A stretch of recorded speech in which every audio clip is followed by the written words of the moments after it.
Good evening, Belize. Tonight, the gas pain gets worse. Fuel prices jump again, and drivers say they've had enough.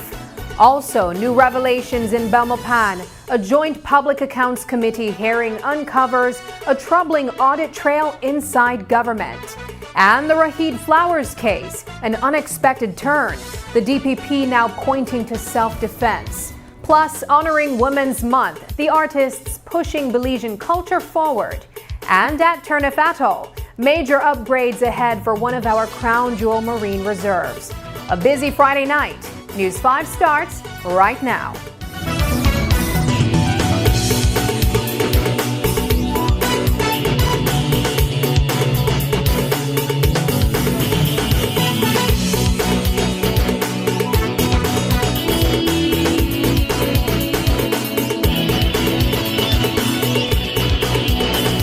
God with Pastor Gino Jennings of the First Church of Our Lord Jesus Christ every Sunday morning at 8 a.m. exclusively on Greater Belize Media. The Truth of God with Pastor Gino Jennings every Sunday at 8 a.m. on Greater Belize Media. Hello, I am Dr. Rosado, a pediatrician, and today I want to talk to parents about rotavirus and how we can protect our children. Rotavirus is a virus that causes severe water, diarrhea, and vomiting. This can lead to severe dehydration and may require hospitalization if not treated promptly. The good news is that diarrhea caused by rotavirus is preventable by vaccines. The vaccine is safe, effective, and available at all nearest health centers. It is given in drops orally at 2, 4, and 6 months of age. Protect your child against severe diarrhea. Visit your nearest clinic today.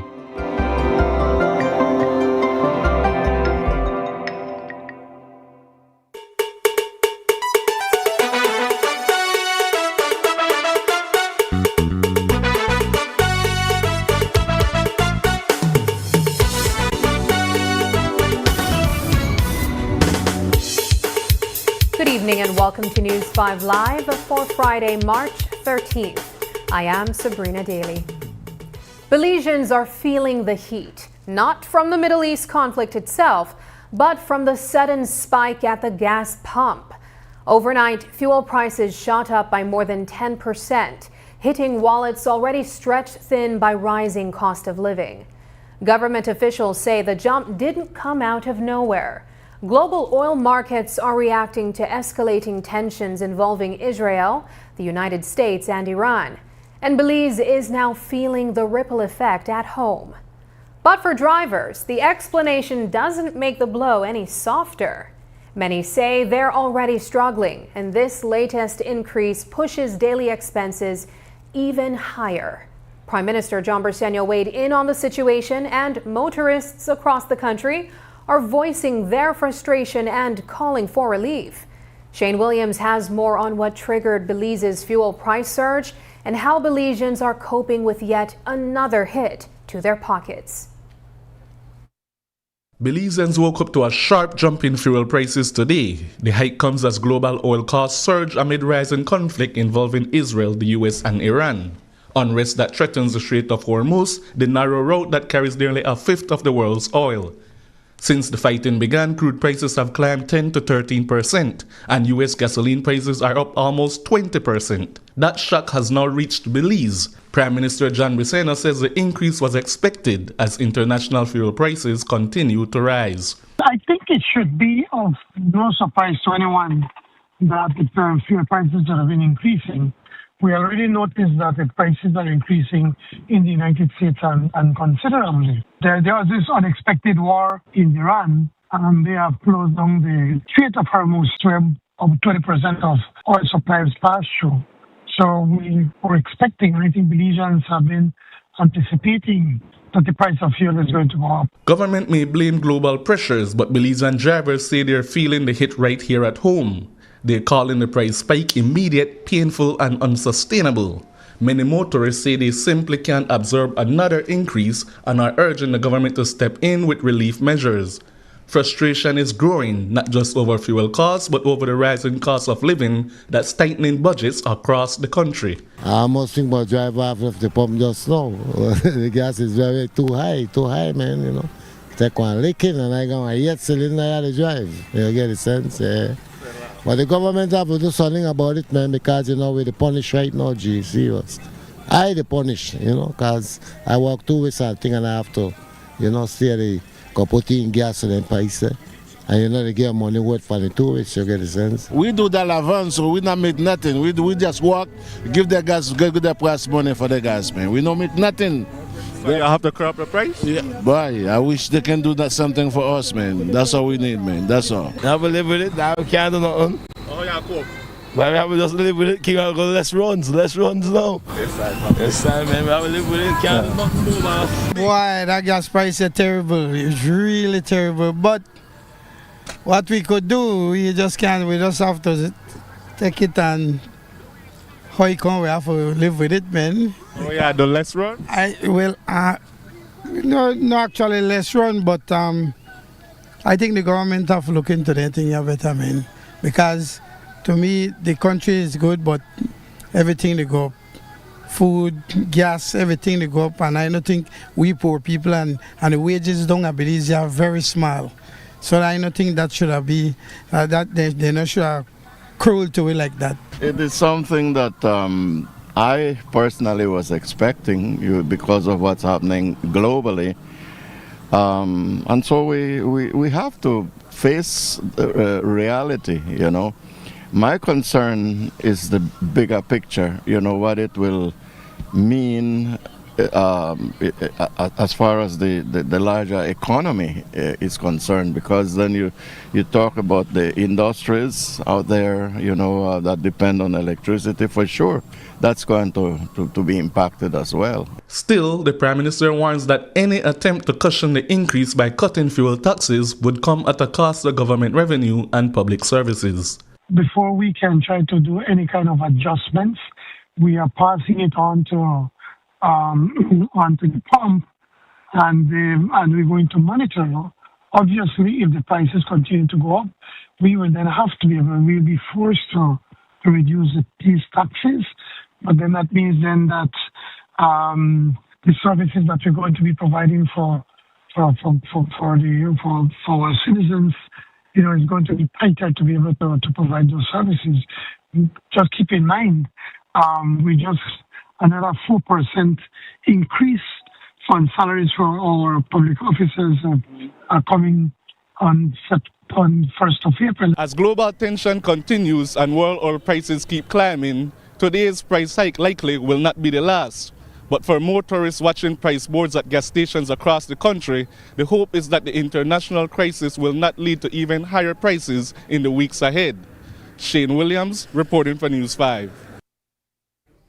Leaving the fuel pumps behind, we turn to the National Assembly, where the Joint Public Accounts Committee put government spending under the microscope today as it dug into the Auditor General's 2016-2017 report. What emerged wasn't just a stack of old numbers, but a worrying pattern.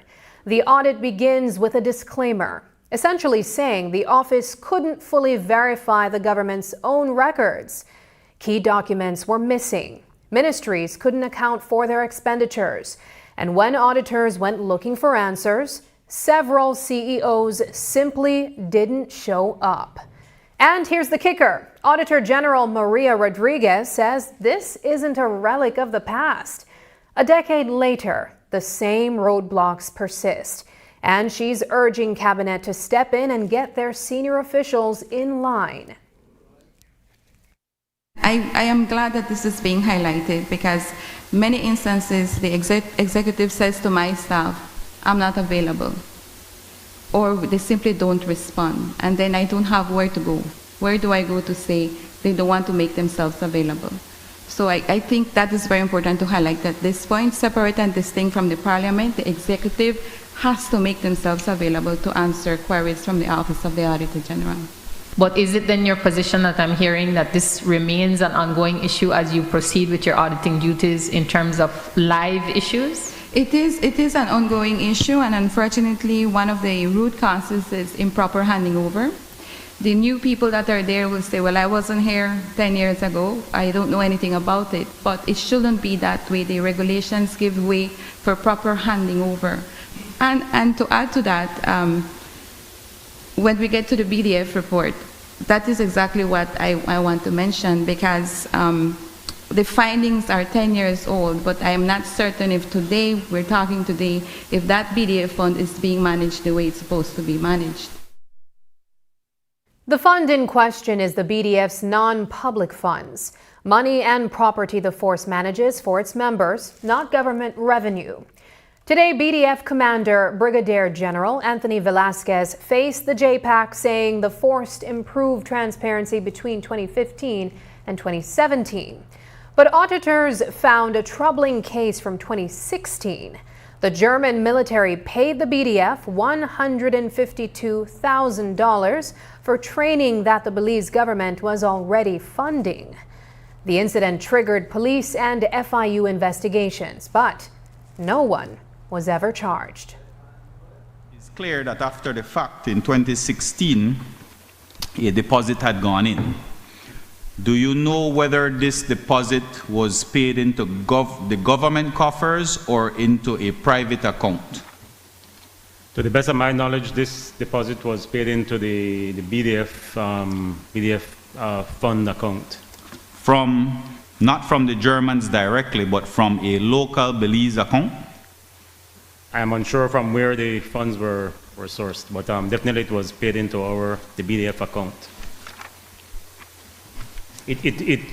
For it to have been directly from Germany, it would have had to be a wire transfer. So more likely that's not the case. All evidence point that it was paid through a local account, but I'm not 100% certain of that. It is clear from the Auditor General's report that this was a highly irregular, and we heard from the Auditor General this morning, a highly irregular procedure of collecting by a private company in Belize and then paying over to the government. And the Auditor General even mentioned that she's not certain if those funds were ever reimbursed to the government or where those funds went, if it even went back to the private company. Immediately after this incident, the Ministry of National Security produced standing orders which streamlined the non-public funds of the BDF and the BCG. The Auditor General's struggles didn't end with unreturned calls and missing documents. Today we learned that in some cases, her staff was literally locked out. Auditor General Maria Rodriguez revealed that both the Belize Agricultural Health Authority and Border Management blocked her team from accessing their financial accounts. A stunning move for agencies funded by taxpayers. So who's stepping in to fix this breakdown in oversight? For that, the JPAC turned to the Financial Secretary, who was summoned to explain how something like this could happen under his watch. Officers are responsible for what's on their desk and what they found on their desk. Mm-hmm. And I think we have to stress that. If for instance, the accounts aren't brought up to date and somebody retires, gets sick, moves somewhere else, the new person responsible to finish that work. You can't say it's because it's from somewhere else or happened before my time. That's not plain accounting. This committee is critical of what the Auditor General said this morning, that in attempting to do her audit in Baja and in border management, that she was not allowed to go in there. The auditor has wide scope, wide coverage, not only the central government, but including parastatals that receive money from the government, and those two we mentioned. And in fact, when that issue came up, we sought a legal advice, and it was very clear that they do fall within the scope.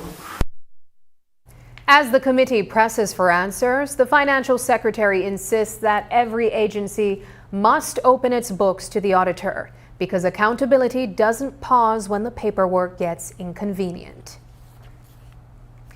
Belize is getting international praise after the International Labour Organization, ILO, applauded the country for meeting a key constitutional duty on workers' rights. The Labour Department has now completed the long-standing task of submitting a full slate of international labour standards to the National Assembly. In September 2025, the government sent 43 labor conventions, recommendations, and protocols dating back to 1990 to both the House and Senate, wiping out years of pending submissions. And this week, Belize took another step. On March 10th, Labor Minister Karim Musa submitted 3 new 2023 labor standards, including the Safe and Healthy Working Environment Convention and the Quality Apprenticeships Recommendation. Musa said the government is serious about its ILO commitments, calling the recognition a boost to transparency, good governance, and worker protection. The ILO Committee of Experts agreed, commending Belize for fully meeting its obligations under Article 19 of the ILO Constitution.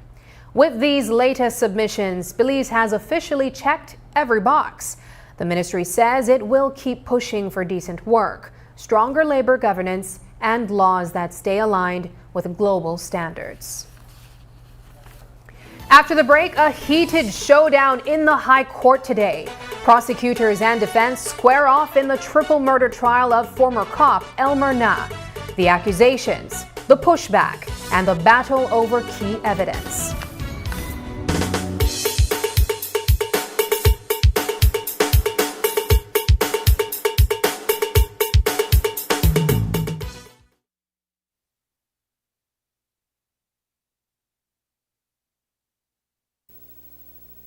Hello friends, I'm Dr. Bob Roberts with another 60-second sermon from God's Word. The Bible says, "Therefore thus will I do unto thee, O Israel, and because I will do this unto thee, prepare to meet thy God, O Israel." Ends preparation. A person prepares for an education, a job, a family, the building of a home, and even retirement. God also instructs us to prepare to meet Him. How sad it is that people prepare for everything but this one inevitable encounter. Some time ago, my wife and I were driving around in a city when we passed a city cemetery. To our amazement, we looked over and saw a big black baby grand piano sitting in the middle of the cemetery, located over a grave. The piano had been carved out of black granite and served as a tombstone. I was totally amazed. I had never seen anything like that before.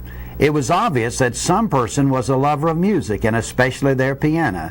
They loved it so much that they had made prior arrangements in preparation for the piano to be placed over their grave when they died. I drove by that day wondering if they had also made adequate preparation for meeting God and spending eternity in heaven with Him. The Bible teaches us that meeting God demands preparation. Have you prepared to meet your God? Today's 60-second sermon has been presented by Christian Foundations of Faith in cooperation with the Baptist churches in your area. Finally, a postpaid plan for 3 people. Introducing Smart Trio. Why pay for mobile service alone when you can share and save? Get unlimited national calls, text, plus 100 gigabytes of shared data. And the best part? It's only $135. That's right, as low as $45 per person. Perfect for small families, couples, or close friends. Smart Trio. 3 lines, 1 smart choice. Sign up now and you could win a Trio getaway to San Pedro for 3. Visit us at www.smart-bz.com for more information or sign up at any showroom today. Smart, bringing people together. Electricity is essential for everyday life, but behind every outlet, a lot is happening to bring you safe, reliable, and sustainable energy. Let's start at the beginning. Independent power producers across Belize generate electricity using a mix of renewable and non-renewable resources. Electricity travels across a network of high-voltage transmission lines capable of transmitting electricity across long distances. Electricity then reaches your nearest substation, where it is adjusted to a lower voltage, making it safe to travel on the distribution lines you see in your community. From there, electricity makes its final journey from the distribution lines to your home, providing you with safe and reliable power when you need it. Belize Electricity Limited. We continue to serve you.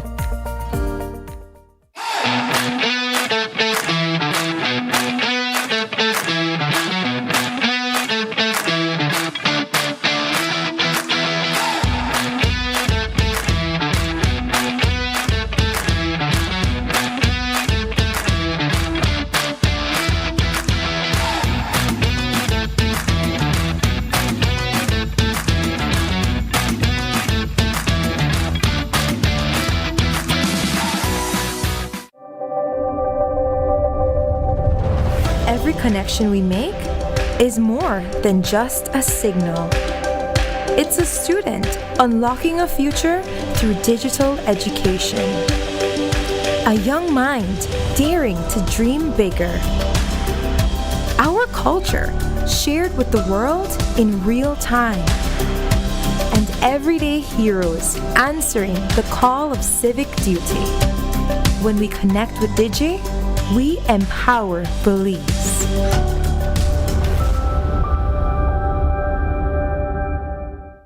Glenfield Dennison was caught trying to charge BTL for negotiations on behalf of former workers. He insists he never charged the workers group a cent and claims the invoice was only a negotiating tactic. If the invoice was just a negotiating tactic, why would Dennison ask BTL to pay the legal fees as part of settlement? And if BTL had agreed, who would have received payment? Dennison, of course, because he sent the invoice the day after the last negotiations to be considered with the 4.5% interest requested by BCWJ. What's worse, the cost of legal work submitted is grossly inflated. Those are senior counsel rates, and Dennison is not a senior counsel.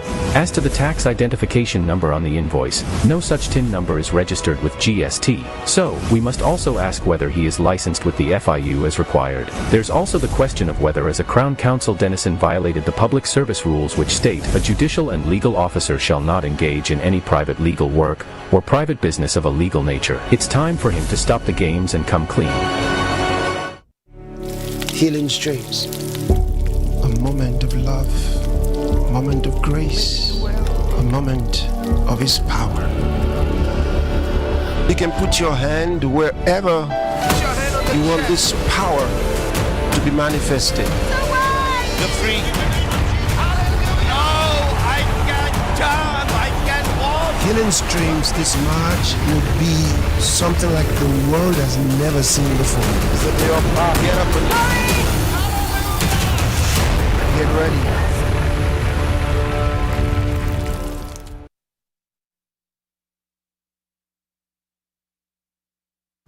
There's a major twist tonight in the fatal stabbing of BDF soldier Raheed Flowers, a case that shocked many earlier this week. Police first described the incident as a fight gone wrong on Iguana Street, where Flowers was stabbed multiple times during a heated argument. But tonight, the story has shifted. The DPP has reportedly ruled the stabbing a case of self-defense, and new charges, not murder, are expected for the man who turned himself in. Flowers, a 29-year-old full-time musician with the BDF band, had performed earlier that same day. His sudden death hit the force hard, described as both unexpected and painful. Now, with the self-defense ruling, the narrative around what happened that night is changing and raising new questions about how the altercation unfolded. The triple murder trial of former police officer Elmer Na heated up this morning as both sides delivered sharp oral submissions before Justice Nigel Pilgrim. Na, 40, is accused of killing 3 members of the Ramnare's family on New Year's Eve 2020 in Belmopan. Na's attorney, Dr. Lyndon Jones, attacked the Crown's case, distilling more than 600 pages of arguments into a fast 16-minute pitch. His bottom line? A terrible crime happened, but the prosecution hasn't proved Na pulled the trigger. Jones said the key issue is identification, calling it unreliable because survivor Vivian Ramnare's gave her statement from a hospital bed after witnessing the deadly attack. He argued she didn't know Na personally and only recognized him from news reports, what he called media exposure, not true recognition. He also downplayed circumstantial evidence like a headlight and rubber boots, saying none of it firmly ties Na to the scene. Jones told the court the burden remains on the prosecution. Mr. Na is innocent unless the Crown proves otherwise. On the other side, Special Prosecutor Terrence Williams pushed back. Appearing virtually, he said Vivian's identification is backed by surveillance video and meets Turnbull guidelines for reliable ID. He argued her detailed description of the shooter, his movements, clothing, and how he held the gun matches what the cameras captured. Williams said the circumstantial evidence in this case is stronger than in similar triple murder trials. He also pointed to what he described as radically different accounts Na gave about where he was before and after the shooting. Contradictions that, he argued, damaged Na's credibility. Williams closed by insisting the Crown's case stands even without Vivian's full statement. Taken together, the evidence points to Mr. Na as the shooter. Tonight, uncertainty persists around the future of Belize's Cuban medical brigade, as regional shifts and quiet negotiations raise new questions about a partnership Belize has relied on for decades. Across Latin America, governments are scaling back their use of Cuban doctors, moves widely seen as reactions to mounting U.S. pressure. And now Belizean officials have gone unusually silent. When we pressed the Prime Minister for answers, he would only say that delicate negotiations are underway, offering no details on who's at the table or what changes might be coming. All this unfolds as Cuba faces a rapidly worsening humanitarian crisis, adding even more weight to whatever decisions lie ahead. What can you tell us about discussions surrounding the Cuban Medical Brigade at this point in time? I think we are going through some delicate negotiations at this moment, and I'm not in a position to comment. Negotiations between who or with who? Who are involved in those negotiations? I am not in a position to comment on this at this moment. For over half a century, Cuba's healthcare system has been a beacon for developing countries. Universal, preventative, high quality, and free. But strangled by powerful new US sanctions, the system is cracking. Over the last 8 years, infant mortality rates have nearly doubled.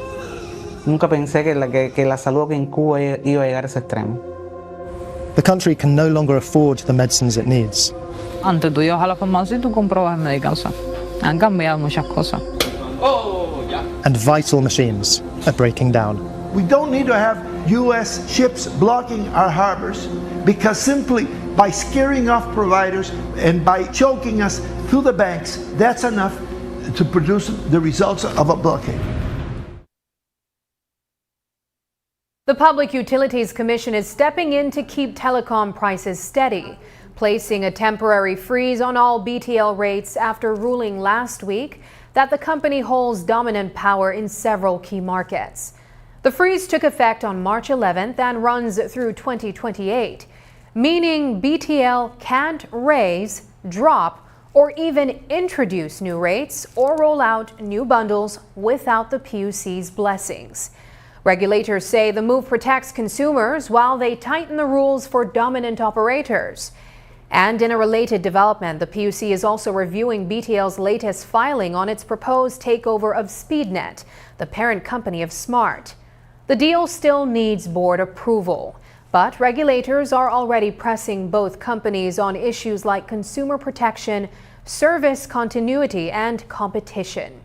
BTL and SpeedNet have until April 13th to respond, and the PUC is inviting customers to weigh in as it considers one of the biggest telecom decisions in years.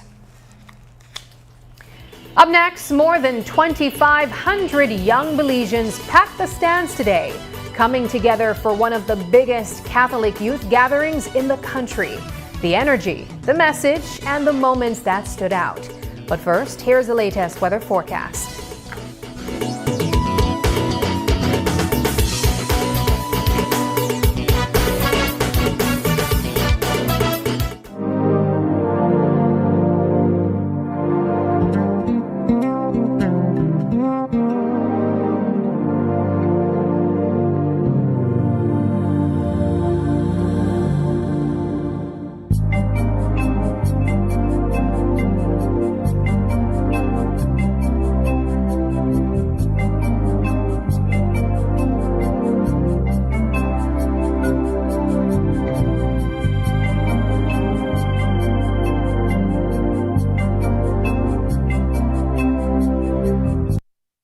Accountability isn't merely important for the Semi-Autonomous Revenue Authority. It's built into every single aspect of how the SARA will operate. SARA is designed with multiple layers of accountability to guarantee responsible and transparent management at every level. Annual comprehensive audits of all SARA operations, finances, and performance will be carried out, providing independent oversight and public reporting. SARA must provide detailed annual reports to Parliament, giving our policymakers complete visibility into operations, achievements, challenges, and financial management. Every dollar collected will flow directly to the government's Consolidated Revenue Fund, managed by the government of Belize, and will be reinvested in Belize's development. All procurement, spending, and financial management will follow public procurement procedures and public financial management rules, ensuring transparency and the efficient use of public funds.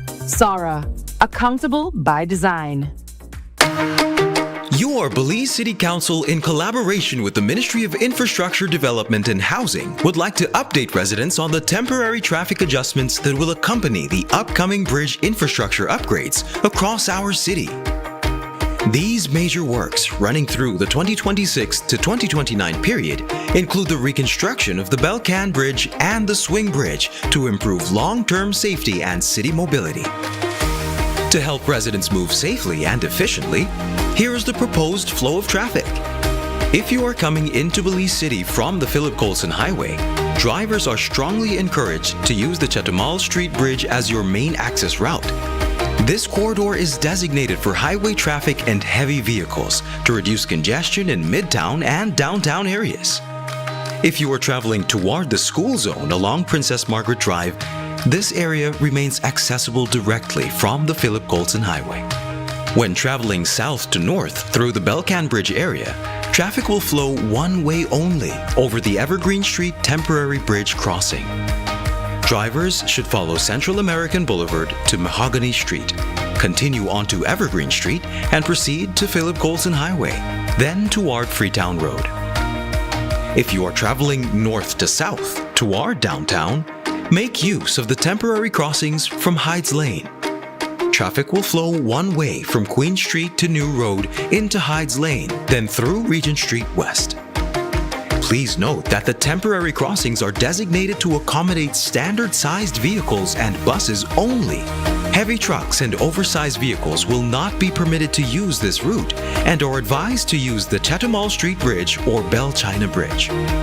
Both the Bell China Bridge and Chetumal Street Bridge will remain open for two-way traffic and will serve as important relief routes for all commuters, including emergency access across the city.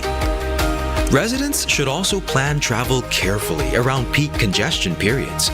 Traffic is expected to be extremely busy between 6:30 to 8:30 a.m., 11:30 a.m. and 1:30 p.m., and 4:30 p.m. to 6 p.m. Whenever possible, adjust travel times to avoid these peak windows. Parking restrictions along Evergreen Street and Hydes Lane will be in place to keep traffic flowing safely. Please follow all traffic signs and guidance from traffic officers. We understand that these adjustments will require patience. However, these temporary measures are necessary to deliver safer, stronger, and more resilient infrastructure for Belize City's future. Together, we will navigate this transition and build a better connected city. Your Belize City Council, always about the people.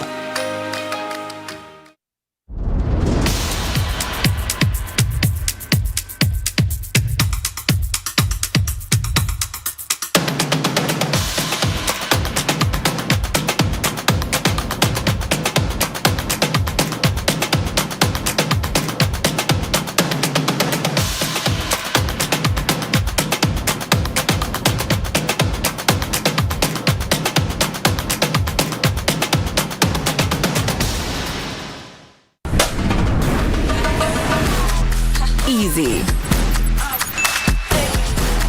Accessible. Safe. Yours.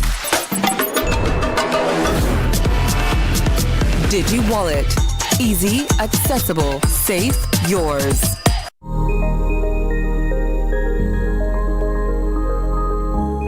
forward-thinking farmer ready to adopt climate-smart practices? The future of farming is resilient, sustainable, and profitable, and we're here to help you achieve just that. Whether cultivating half an acre or 200 acres, DFC offers affordable financing options and a matching grant up to $12,000 for Window 1 and up to $60,000 for Window 2 to help make your farm climate smart, withstand unpredictable weather patterns, and adopt practices that enhance productivity and efficiency. This program is ideal for farmers and cooperatives. Women farmers are highly encouraged to take advantage. Join us in creating a resilient and sustainable agricultural future for Belize. Apply now and take the next step towards a stronger, greener tomorrow.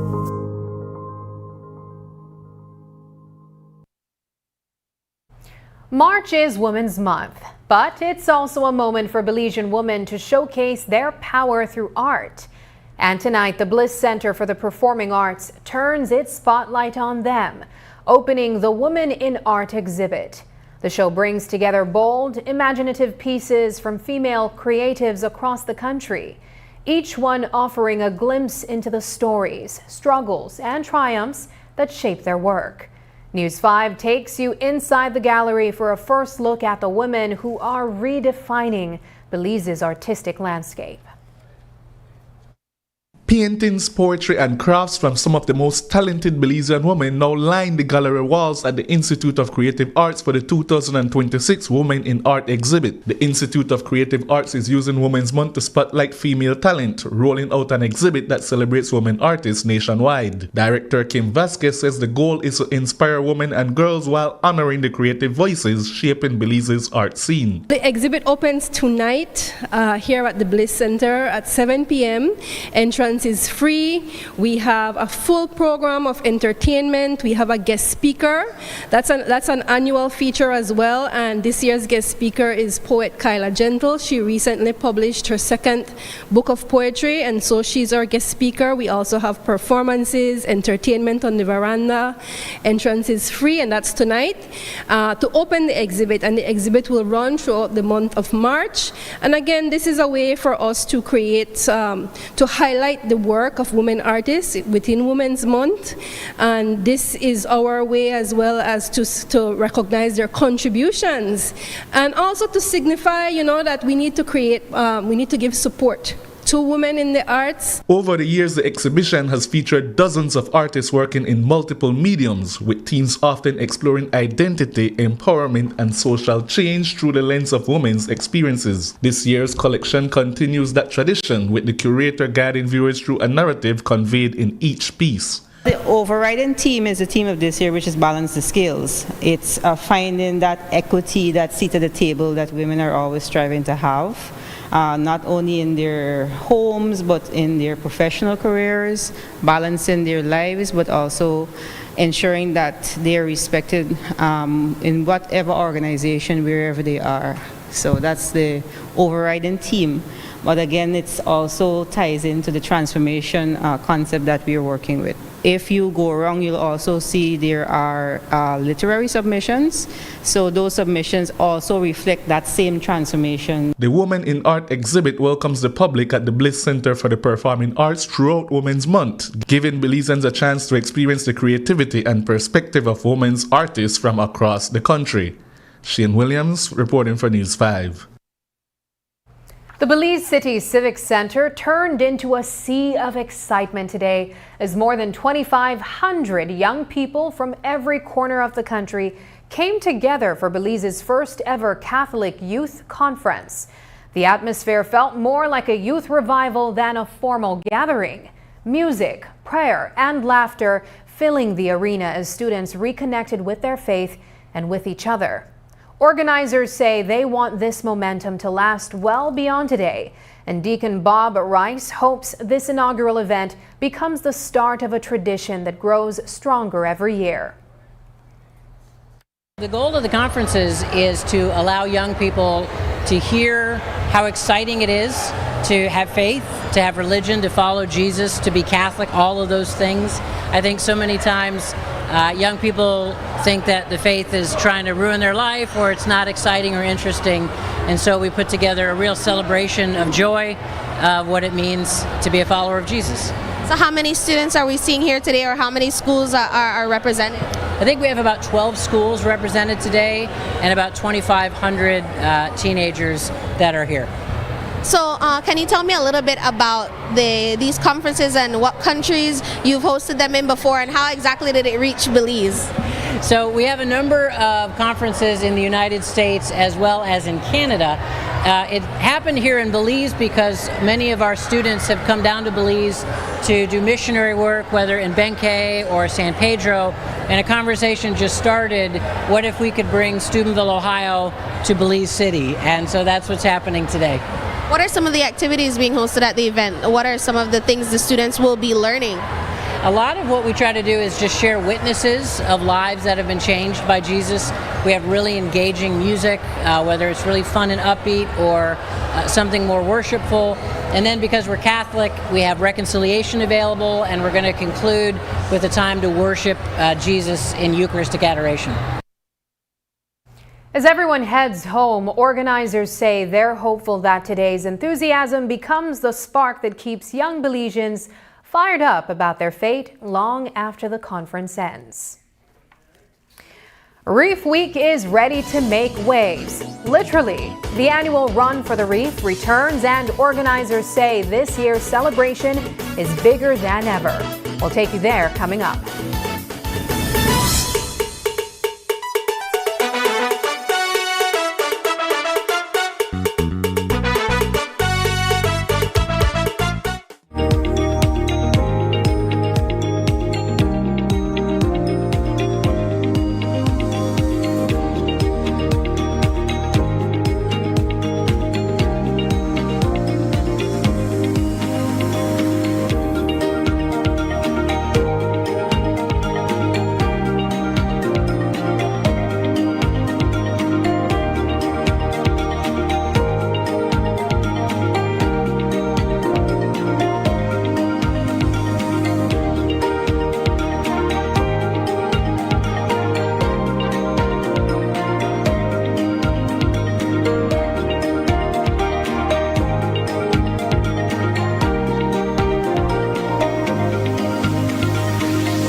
The Social Security Board's new whistleblower reporting system makes it easy and confidential to speak up by reporting misuse of the Social Security services and benefits, including fraud, misconduct, false claims, and more. If you know of any unethical or illegal activity relating to SSB benefits, claims, or personnel, go to ssbspeakup.integrityline.com or use our toll-free hotline 0800-SPEAK-UP, 0800-773-2587. This confidential reporting system is a way for you to report concerns or incidents privately without fear of reprisal. Your submission is confidential and anonymous. The Social Security Board is committed to providing a secure, confidential medium for whistleblowing that promotes organizational accountability and enhances public confidence in our services.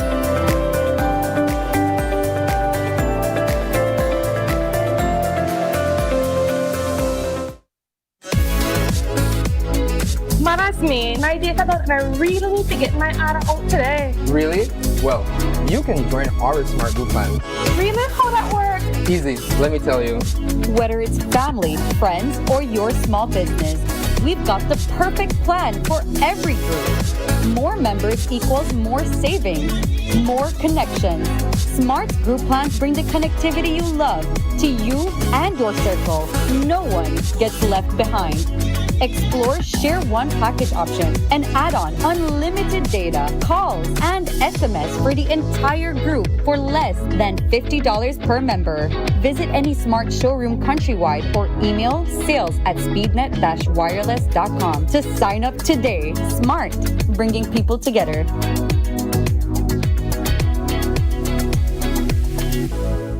Glenfield Dennison was caught trying to charge BTL for negotiations on behalf of former workers. He insists he never charged the workers group a cent and claims the invoice was only a negotiating tactic. If the invoice was just a negotiating tactic, why would Dennison ask BTL to pay the legal fees as part of settlement? And if BTL had agreed, who would have received payment? Dennison, of course, because he sent the invoice the day after the last negotiations to be considered with the 4.5% interest requested by BCWJ. What's worse, the cost of legal work submitted is grossly inflated. Those are senior counsel rates, and Dennison is not a senior counsel. As to the tax identification number on the invoice, no such TIN number is registered with GST. So, we must also ask whether he is licensed with the FIU as required. There's also the question of whether as a Crown Counsel Dennison violated the public service rules which state a judicial and legal officer shall not engage in any private legal work or private business of a legal nature. It's time for him to stop the games and come clean. Kite flying is fun, but it can also be dangerous. Fly kites safely by following these tips. Never use wire, metallic thread, or wire-reinforced strings. You could be electrocuted. Remember, even a safely built kite can cause a power outage if it gets caught in a power line. Always use paper, plastic, or wood to build kites. Never fly kites near power lines, in the path of traffic, aircrafts, or near highways. Always fly kites with a responsible adult, in open areas, in dry weather, and with clear visibility. Never attempt to remove your kite from a power line. Always call BEL at 0800-235-2273 if your kite gets caught in a power line. Belize Electricity Limited. We care about your safety. This Monday, March 16th on Open Your Eyes, we've got a full lineup of conversations and inspiration to start your week. First, we're breaking down the 2026 Belize budget and what it means for the country and how the numbers could impact everyday Belizeans. Then, we turn to an important conversation about sharing faith with the next generation, exploring ways families and communities can help guide young people with positive values and spiritual support. Plus, it's Brain Awareness Week, and we'll be learning how understanding the brain can help unlock human potential and promote better mental well-being. And finally, we're highlighting innovation in education as Belize High School joins us to show how they're encouraging STEM through Lego, inspiring creativity, problem solving, and hands-on learning among students. All that and more coming your way this Monday morning. Wake up, tune in, and start your morning right with Open Your Eyes.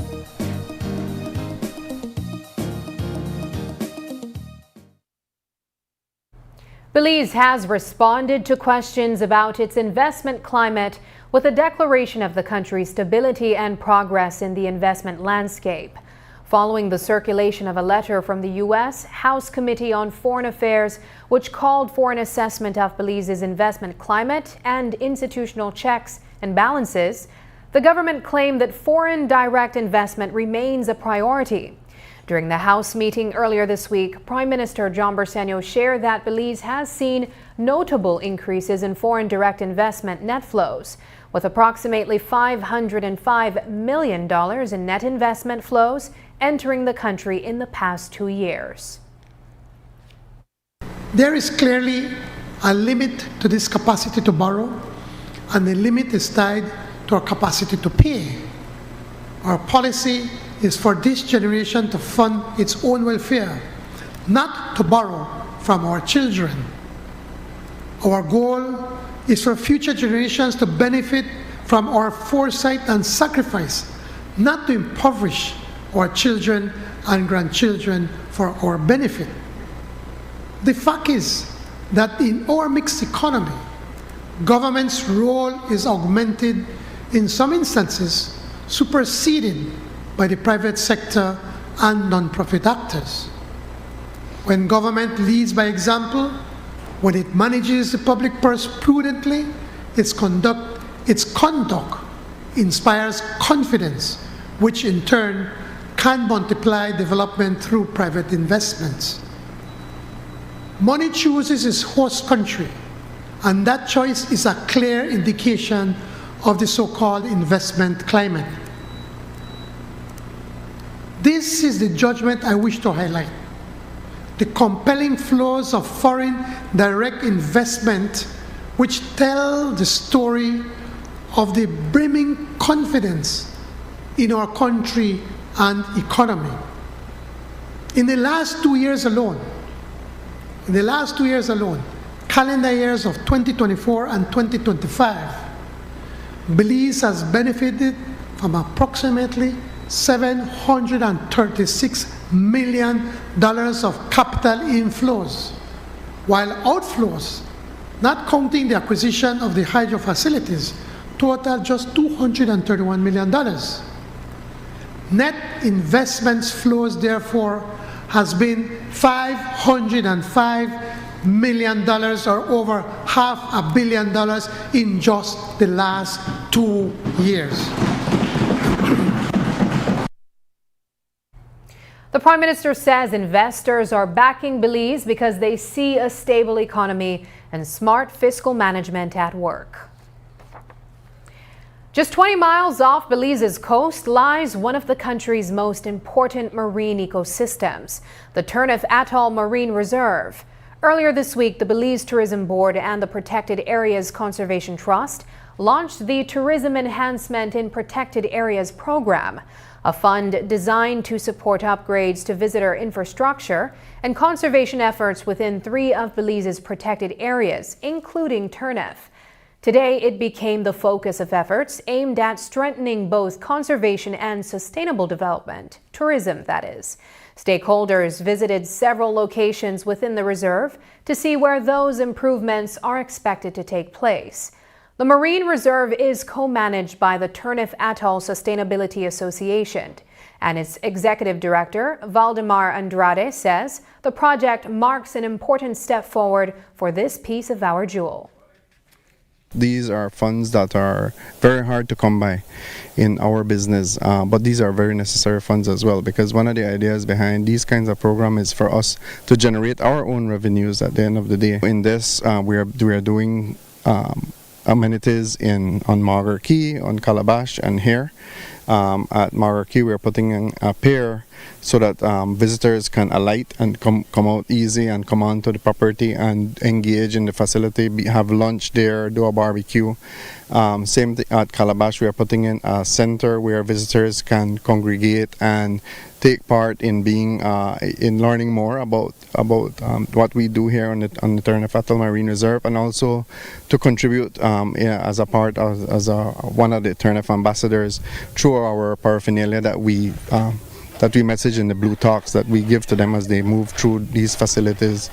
Here we're gonna be they're giving us a portion for our conservation outposts for the guys who manage all of this at the end of the day, but we are also going to be able to show the visitors what we do, how we do it, because that's a part of the messaging that we need to do. Belize's annual Reef Week is gearing up for a big splash this weekend, and one of its most anticipated events is set to hit the pavement early Saturday morning. More than 200 runners will gather at Memorial Park at 6 a.m. for the Run for the Reef, an energizing kickoff organized by the World Wildlife Fund and its partners. It's all part of a larger push to shine a spotlight on the importance of protecting Belize's vibrant coral ecosystems. Earlier today, we caught up with WWF Senior Program Officer Nadia Bud at the Reef Week Fair in Belize City to learn more about what participants can expect. Reef Week actually starts last Saturday. It's an annual event where we have different NGOs, other interested groups that are environmental minded, comes together and they do different activities throughout the week. It will culminate tomorrow, pretty much. No? So for us as WWF, we have two events that we are hosting within Reef Week. One is the Reef Run, the Run for the Reef, which is tomorrow morning. And in the night, we have this award ceremony for this Mangrove Friendly Development Challenge. The aim of Reef Week pretty much is to make sure that we are able to share, the important role that the reef plays for Belize, whether be it for livelihoods, whether be it for food, whether be it for coastal protection. We want to be able to take the time to shine the light on the reef so that people are able to remember what the fact that we have this system, this world-class system that is providing so much to us as a country. With hundreds expected to hit the streets at sunrise, organizers say tomorrow's run is all about reminding Belizeans just how much our reef gives back. A new conservation push is taking shape along Belize's coast. Guardians of Belize has launched its first chapter, Mangrove Guardians and Burgers Key, to defend the country's disappearing mangroves. These coastal forests do the heavy lifting. They blunt storm surges, shelter juvenile fish, and help hold the shoreline together. But rapid development keeps eating away at them. World Wildlife Fund's Nadia Bud told us Belize is at a tipping point. She said conservation leaders now want landowners and realtors directly involved. The aim is to prove that development and mangrove protection can work hand in hand. The group is creating practical guidance to help builders design projects with mangroves instead of clearing them out before more of Belize's natural defenses vanish. From our analysis right now, we know that a lot of the mangroves that is within Belize is in private hands. So that begs the need for us to either work with the landowners to reduce their environmental footprint when it comes to development, because you can develop more greenly. You can do development that will be done in a way that will minimize the level of clearance of mangroves that you want to do. So fit your aesthetic design for your development in a more green manner, no? And if there's an opportunity to purchase back lands from these landowners, yes, I think it's something good, because you can then turn those into conservation, into reserves, into conservation easements. Anything that we can do to help conserve the mangroves that currently exist would be a plus, a win-win for us and for the country overall. What are some of the main things that contribute to the degradation of mangroves? When it comes to degradation of mangroves, a key thing is development. Development encroachment, whether it's for tourism development, a lot of hotels and resorts are building up within mangroves. They're clearing and filling mangroves, and so we've seen an expansion of that. Conservation leaders say saving Belize's mangroves start with landowner before unchecked development wipes out the country's natural storm shield. Coming up, residents on Iguana Street say they've had enough. The unbearable sewer stench is back and they want action now.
The future is calling. Belize Bank. Your future, our commitment. What happens when you step off the edge? Too late to back out now. He said I'm ready. No, I'm not. And land somewhere unexpected. Sometimes it breaks you open. Wild at root? That is very bitter. But sweet on the tongue. Where history calls out, and you answer with open arms. This isn't just a journey. It's across borders. That was amazing!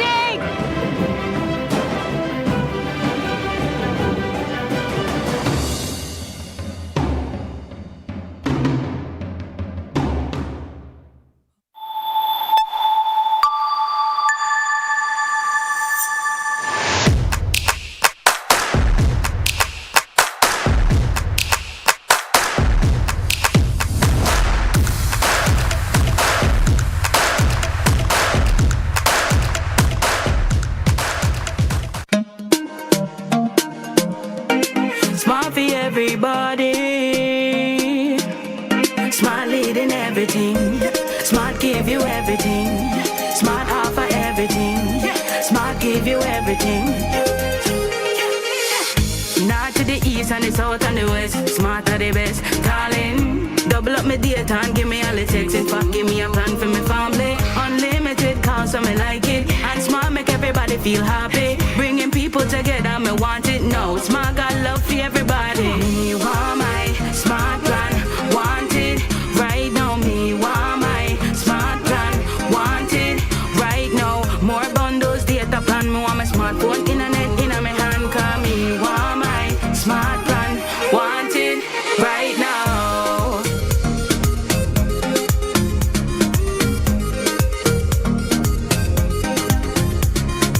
Smart, stay connected, stay happy.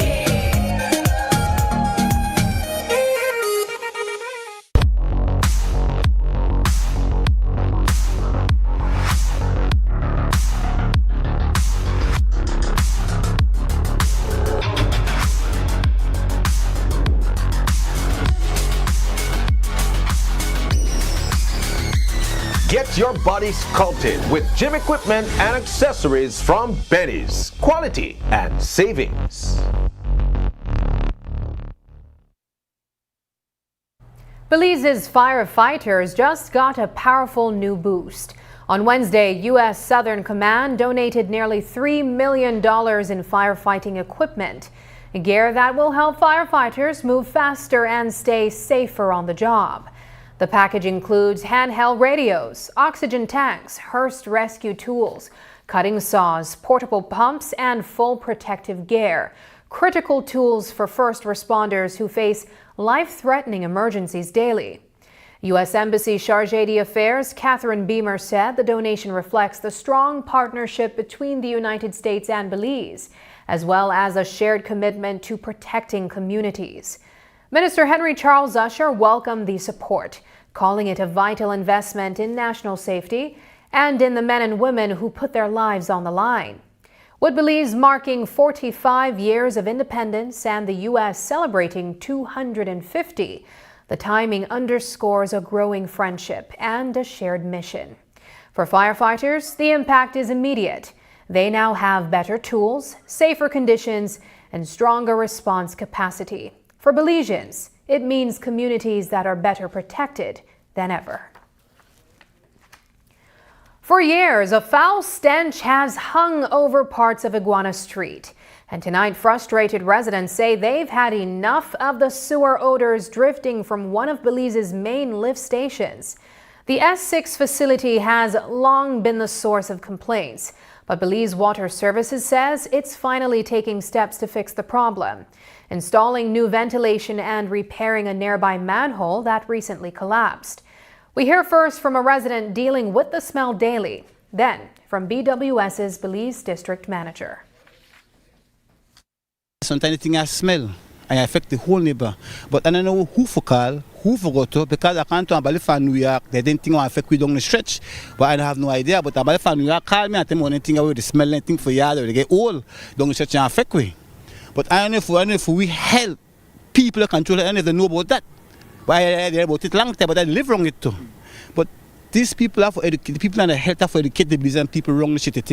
Sometimes things stink 3-4 days, and we have to inhale it. We call the S6 lift station one of our mother stations, meaning that all the other smaller stations within the city, including the north side, would pump in and send the wastewater to this particular station, and then this station, being one of the largest, then will ultimately pump straight to the sewer treatment lagoon.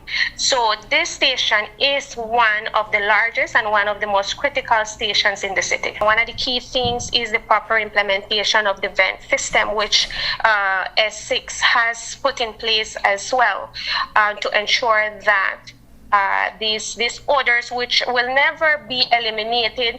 However, it's the proper management of it, so the proper venting systems have been put in place in the station, and as well with the manhole being replaced, then the efficiency of the pumping was increased also.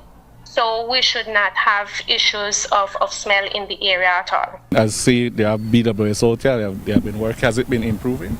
Well, I say any kind of way and thing, yes, they improve and look at the try up and improvement and thing, and I'm really proud, and I take one while for improve the. For decades, Albert Hoy Field, better known as Double Field, has been a hub for youth football and community sports on Belize City's south side. But the man who has spent much of his life maintaining the ground says the facility is now in desperate need of help. Longtime caretaker Bernard Dubo Thomas says he has poured his own time, labor, and even his salary into keeping the field playable, often with little outside support. Now, as he prepares to retire later this year, Thomas is calling on authorities and the community to step in and help uplift the facility that has served generations of young athletes. Here's how he explains the challenges facing the field and the improvements he hopes to see. Nobody contribute nothing to this playground here. Only Bernard Dubo Thomas. I make one salary for a sport council. All my money go up on this football field. All. So I plan to retire end of this year and take my money and invest in the stadium because I know the goodness of the stadium. But the ministers of sports, all of them, they don't give a about this compound. And it's so sad. When I talk, they hate me. But I have to talk and I need to feel the consequences. I'll chop this field over 60 years by myself. I take a lot of looking for this field. Now tell us what are your plans for the field, what the field needs. I feel right now that I want to try to get some paint. I want to repair some bleachers there. I want to get my gate fixed. Right now I need about 3 to 4 bulbs. So I have a lot of things the field need, you know. And I get nothing from Mr. Mala, but I still love her. Because I don't blame him. I blame the office, because maybe the letter not reach him. So I don't blame Mr. Mala. Mr. Mala, I don't blame him, you know. But Mr. Mala, you have to look into people like me, Pilaf. You know, you see what again? We into children, we don't have to help, we have to come and help we. Now that Dubu is stepping back, he's calling on the community and sports leaders to finally step up and save the Southside field he's kept alive for decades. And that's the news. Tonight's broadcast is available at greaterbelize.com, on our Facebook and on YouTube. I'm Sabrina Daly. Thanks for joining us. And from all of us here at News 5, have a happy and safe weekend. Good night.